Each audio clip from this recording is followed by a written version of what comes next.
علوم و معارف کو آسان کر کے سکھاتا ہے مکتب علوم شریعہ۔ نحمده ونصلی علی رسولہ الکریم۔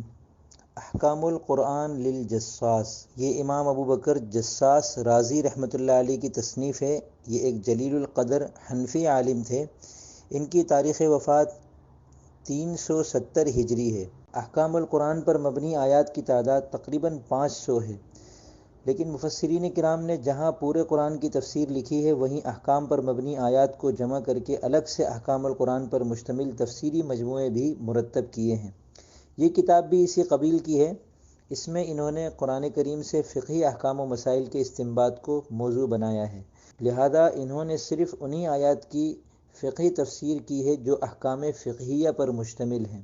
احکام القرآن سے متعلق لکھی جانے والی کتابوں میں اس کتاب کو ایک نمایاں مقام حاصل ہے۔ اس کتاب کے اردو میں بھی ترجمے ہو چکے ہیں۔